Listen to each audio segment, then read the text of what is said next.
My guest is an actor you know from shows like Seinfeld and Rules of Engagement, and starting January 13th, you can see him on a series of unfortunate events. Patrick, welcome to the show. So for people who don't know about Lemony Snicket, walk us through exactly who Lemony Snicket is for the one person in the world who doesn't know, and talk to us about the new Netflix series. Well, Lemony Snicket would be Rod Serling with empathy. Okay. Because he actually is tied into the children in a way and the lives. He was in love with this woman, Beatrice, who married another man. They perished in terrible house fire. Lemony was once a suspect.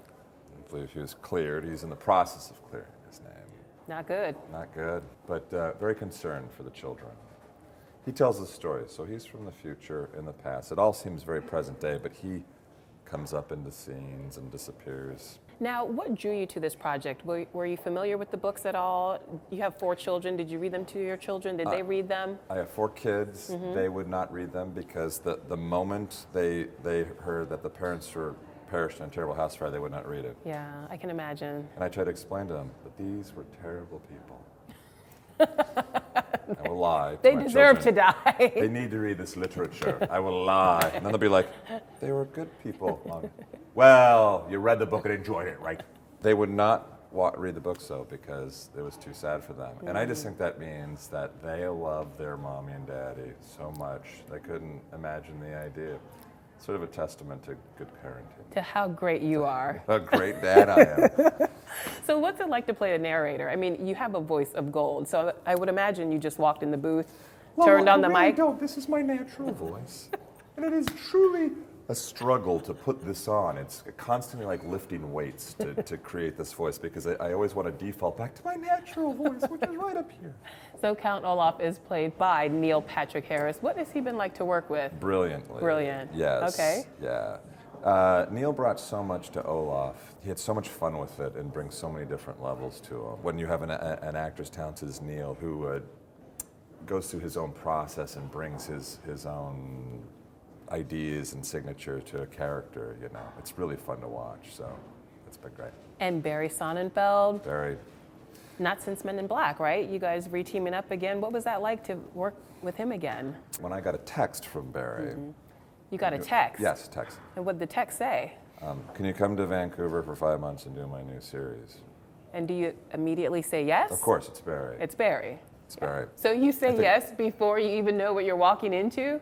Well, I said, yeah, I would love to, but I had some conflicts and things that needed to be worked out, and they all worked out, fortunately. Perfect. But it's a dream to work with Barry, because Barry makes everybody look better. So every episode was written by the author, Daniel Handler. Yes. How important was it to have him involved in the process as well? Well, very much so in regards to the integrity of this. I think it's the best way to really now to tell these stories thoroughly and comprehensively without missing anything, because you're not trying to shove 3 books into one short movie. Now you take each book and it's 2 episodes, and so you can fully tell the story. And whereas both Barry and Daniel became uncreatively involved with the movie, they're very much involved in this. So this is very much Daniel's project and Barry's project. Now, how do you prepare to play a narrator? How does that work exactly? I think. Do you narrate things around the house? Talon is making a sandwich. Talon's my son. He's making a Reuben. Dad, shut up. I don't.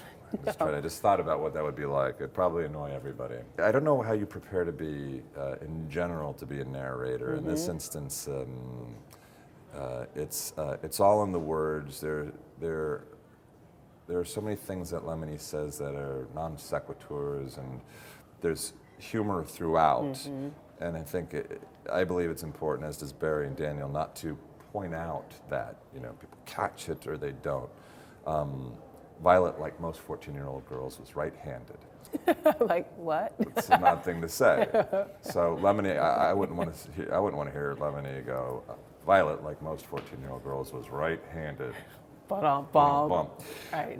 You get it, you get it or you don't. So they're smartly written, they're fun, and I think that Lemony needs to be just earnest, dry. He does have that empathy and that attachment, and he is truly concerned about these children, and you find out pretty early what it is and just stay there.